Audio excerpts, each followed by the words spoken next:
live in the dungeon. This is the Dream Warrior Review. I'm Kurt Thomas. I'm Miq Strawn.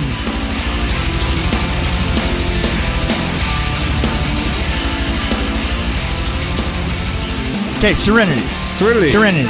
The mysterious past of a fishing boat captain comes back to haunt him when his ex-wife tracks him down with a desperate plea for help, ensnaring his life in a new reality that may not be all that it seems. And at first I thought this was written by Cliche Jones. Yes, because everything was a cliche, but then...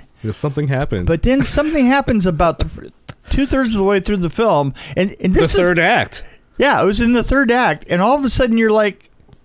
And it made you have to... Go back. Then had to reassess everything. And here's the funny thing. We were just talking about this in the car. We're still reassessing. We should go back and watch it again. No, not really. No, I don't... You know, I don't think so. And I don't believe in that, you know. Actually, one of the favorite lines that I from watching this movie didn't come from the movie. It came from you. Huh? And you said that's just gratuitous McConaughey. So if you have a thing there for was Matthew McConaughey, there was a lot of gratuitous McConaughey in the film. If you have a thing for Matthew McConaughey, this is the one to see. Did I say that? Yeah. That's pretty funny. I missed 5 minutes of the movie because I was laughing. Yeah, that was pretty good actually. Yeah, there was a lot of gratuitous McConaughey in there, you know. There was some Anne Hathaway, but she looked different in this movie. She did look different in this movie. She it was not her looking her best, but they dressed, you know, how does you look funny, you're ugly and your mother dresses you funny. That was the problem here. It was more the mother dressing her. Or no, or was it the kid dressing the mother? Possible. Oh, wow.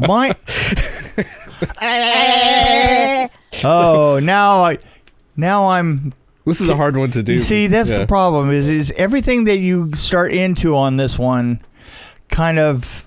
I did say that guy could have been his conscience, but I'm not sure. I don't know. Maybe not. Oh, it definitely was. It was a representation of somebody's conscience.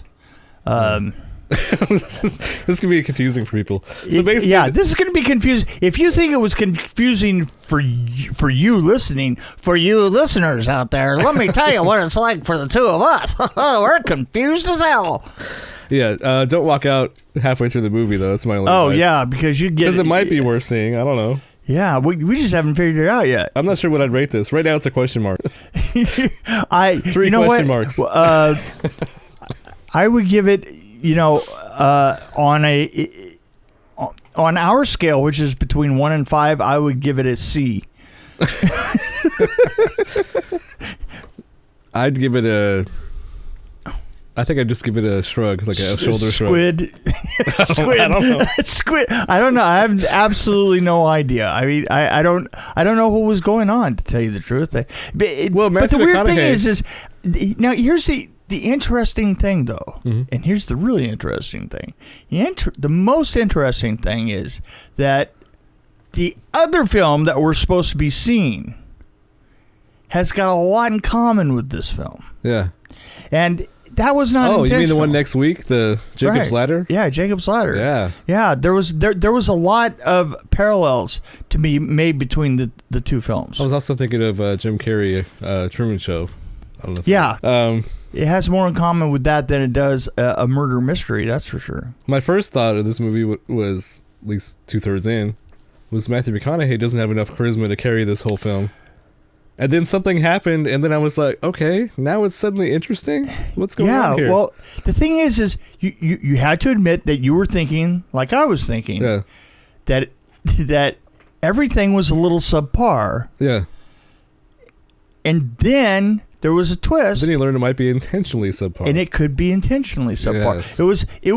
It was up to a certain point incredibly generic. But it was so generic that it actually did feel a little odd. And Anne Hathaway playing it like a film noir kind of woman. Yeah, and she was... The way she walked and the miscast. way she talked. And by the way, I think that she was just miscast for the film. I mean, she didn't look in shape, and she didn't look... Diane Lane. Yes, Diane Lane was beautiful. Yeah, she was. But the thing is and here's what I mean by, because I don't want to say beauty or, you know, she looked uncomfortable in her clothes. Mm-hmm. She just looked like she was uncomfortable on the set, you know? Mm-hmm. And I thought maybe that did have something to do with that thing that we're talking about. Yeah. But at the same time, it was kind of creepy and not particularly... and then the guy that played Anne Hathaway's husband, I don't know. I mean, he was just like every other bad guy. Yeah, but he kind of goes with the character of like generic head, you know? Mm-hmm. I did like the first mate. The guy that played the first mate. Yeah, he was excellent. And you know what? I like the cutaways of the kid. Mm-hmm. Of the kid, because him especially in the room with the right. As the concept as the concept progressed, you know, and the weird thing, and this is kind of what I like about it. What I think that I'm going to like in the end is the fact that there was a certain sophistication to the shift. Mm-hmm. In other words, they had a paradigm. Yeah. That. Oh yeah. And the thing is the paradigm was close enough to real life for you to just assume that they were screwing up any semblance of real life. Right. And you're going, oh, well, this is just a terrible movie. I mean, it's like you said, it was cliche. And I was thinking to myself, you know, the look of it is generic, and it really was very generic, and did not have very many locations, and then all of a sudden, well, it's on a tiny island. Yeah, it's on a tiny island, and all of a sudden you get a group of facts, and those facts affect absolutely everything that you're looking at. But not only that you're looking at, they're affecting the paradigm. Mm-hmm. You know, all of a sudden you're. And here's the thing: is there's only one person in that paradigm that's self-aware. Yeah. You know, which, by the way, that's the thing that bothered me. is the self-awareness. Yeah. Why was you know you can't be in the middle of a completely different paradigm and have somebody standing outside of that paradigm. You know, one thing about the Truman Show was right. Was that he was part of the paradigm. He was. Yeah. And at the very end, you know, the paradigm was still holding strong, and he was still in part of it. It's just that he was on a road to discovery, but he wasn't extrapolating that discovery. In this case, our hero Matthew McConaughey is extrapolating constantly. You know, and then more and more on the point as things are going along. So he's even screwing with things that are supposed to be happening there. Right, exactly. Oh, exactly. So it's unfortunate that we're doing Jacob's Ladder next week, I think. Yes. Because this has a lot of parallels to Jacob's Ladder, the one that came out in 1990. Exactly, in 1990. With Tim Robbins. And here's the weird thing about it is that I was thinking, why are we doing Jacob's Ladder? Are we doing Jacob's Ladder because you know who's boss around here? You're boss around here. I'm just roped in to talking for this thing. So here's the thing. I kept thinking. We both throw stuff at each other all the time. No, we do. But in this case, this case was all me. It was all you, and it was Jacob's Ladder, and I was like, well, my reasoning was kind of silly. It was like, okay, well, we didn't do Flatliners, the original, and the original Flatliners is decent. Right, and the new one sucked. Right. So I remember Jacob's Ladder being pretty awesome. Right. But I hadn't seen it for so long. Right. And there was a certain similarity to those films. Yeah, it's so the weird thing same was year too, I think, wasn't it? Yeah, it was around the same time. I think maybe the other one was 1 year. Yeah, maybe. 1 year earlier. But so you say to do this, and I thought, well, what possible? Why just that? Well, I said fine, because we both do that. We okay? Say fine. Because I'm the rules. Because you are the rules. And then the next thing you know is I just watched that, and I go and I'm thinking, as things start to turn, I go, I'm in the middle of Jacob's Ladder again, aren't I? So yeah, there's some similarities. Yeah, there is. It's really bizarre, and it's weird how this worked out because we actually almost saw a different movie tonight. We did. It was the kid who would be king. Because that's basically all the options we have. Right. The kid, yeah, that's how bad it came down to. It came down to the kid who would be king, and we knew how bad that was going to be, to one that we... Maybe, I don't know. One that we actually thought was just a murder mystery. Yeah, it was just, I had to do nothing about it except for it was on a boat. Yeah. That's, yeah. That's I think I saw a trailer, but I couldn't remember anything about it. And I have to say that to a certain extent, it's kind of a fitting film. Yeah, maybe it was... Maybe it wasn't our choice. I mean, there were no show times for the other one. Whoever programmed that.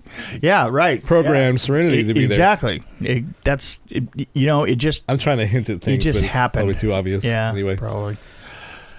So anyway. Yeah. I don't have much more to say other than I actually kind of I liked it more now that we've talked about it a little bit. Because I didn't know what I saw. Yeah, after bouncing around, I actually leave the theater and you're like, I had to think about this. I still don't want to judge it yet because I don't want to. Maybe I'm going to go from a C to a B. I'm kind of right in the maybe a little bit above average. Yeah, it is a little bit. It's a little bit above average now because it started out way below average. First half, I was like about a 1. Yeah, I would have now. Yeah. In fact, I found it hard to watch. Like, oh god, it was. Oh, we were both a little tired because we got into the 9:35 showing. I was like, yeah, it's getting too late. That's getting old. So anyway, I was trying to get to the theater before 9:30, and anyway, I can't wait till I'm retired and have blue hair, and I can go to the 4:00 early dinner, and then right after that, go to the movie theater. That's 6:35 or whatever. It's the blue hair special. It's the blue light, blue hair special. So Stephen Knight, I at first I was questioning him. Yeah, no, I think that he did a good job writing. I think. I think that the whole thing was a lot better and directing. It's producing. Funny. And what else? The more I'm away from this film, the more I like it. I think I had a girlfriend say that to me one time. Really? I'll bet. The concept of you is better than the actual you. Right. So do you have anything going on now that we're done reviewing the film? So Vengeance is coming along. I went into Seattle and we had discussions about the camp. And then that was 2 weeks ago, and then I drew up the camp last week, and took the drawings back out there this weekend, and looked at all the props and looked at the wardrobe, and we discussed things, and we also had a special effects guy. Maybe that was the week before. We went over all the blood work. Mm-hmm.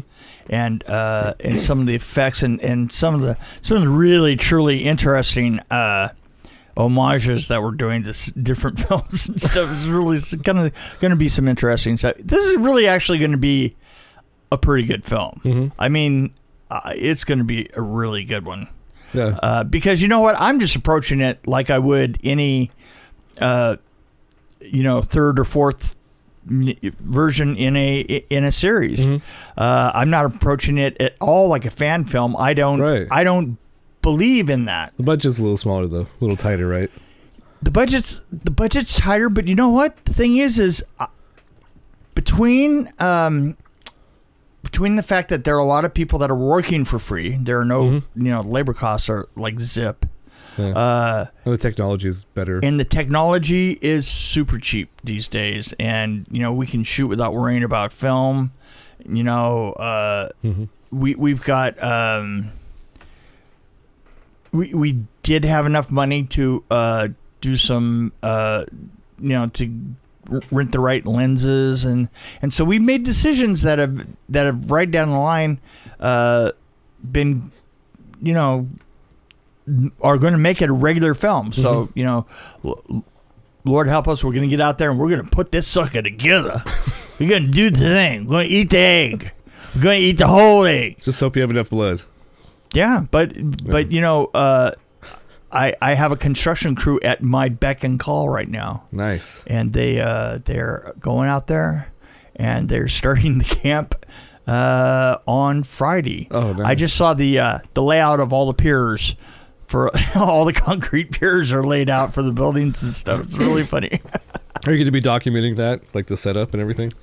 Or is somebody documenting that? I'm just curious because I'm terrible about into that kind of stuff sometimes. Yeah. Well, I'm kind of terrible about that stuff. But I am telling people to take pictures. Oh, well, that works. Yeah. Less work for you. Yeah. It's, I got to tell you, I was never really one to, and this is very true. If you were working on films, it would be on a professional, I would think, right? It was a little bit going. Yeah. You didn't own any of that, and plus you didn't want people to leak anything out, right? And there was this question as to whether you wanted to leak things out, and so you didn't really think of the images being yours, so you didn't think of taking pictures of things. So there are very few, behind the scenes shots of most films back in the day. It's really funny. I think that's why I like some of those shots of Castle, wearing the mask. Oh, yeah. Because that was just kind of hanging out behind, and some of the pictures of Robert Englund hanging out backstage. Yeah, I like seeing those pictures. In the book and stuff. Oh, yeah. So, I think people are into that kind of stuff. Right. The question is, if somebody takes a picture on the set of Vengeance, do they immediately share it on Facebook or do they withhold it? Yeah, it's a huge question. It really is. It's one that we're going to have to hash over this weekend. Run it by the director or whoever and say, what do you want to do with this? So far, we're acting is between Jason and Jeremy and Dustin and me. That's the DP. There you go. The guy who plays the Jason, the director, and me is the first AD production designer. We're kind of like the decision trope. Well, you've already done the crossover photo that got me interested. Was Jason reading your book? Yeah, there you go. That's the ultimate crossover. There you go. Yeah, I was talking about pictures. It doesn't have to be the set or anything. That is, what I got to tell you. To me, that is a great shot. It really is. It is. I like it. It is because for one thing, he did a really good Jason. Jason plays a really good Jason. Right. And his outfit is made by him and really well done. Yeah. And then he's got my book, and so it's like Nightmare on Elm Street 4 crossing over with Jason, it's just like well, it's kind of like a reunion almost. Yeah, almost. Yeah. Oh yeah, that's right. Yeah, it's like good. It's back to old school. Right. Yeah. Anyway, I think that we have other places to be. Yep. I have to go see Jacob's Ladder because we're going to talk about it next week. Ooh, Jacob's Ladder. And then we'll see the new one, probably. Yeah. If it comes to our area, that is. Yeah, that's right. This area has been really sick. What was the one that we missed recently? Anna and the... it was Anna and the Apocalypse. Right. Yeah. Did not even get to this area. I want to see that so bad. I do too. What the hell? I mean, what the hell? Anyway. Maybe we'll see it on Netflix before it comes out to the theater. That's kind of how things work around here. Yeah, it truly is. Shaun of the Dead meets La La Land. Woohoo! Yes.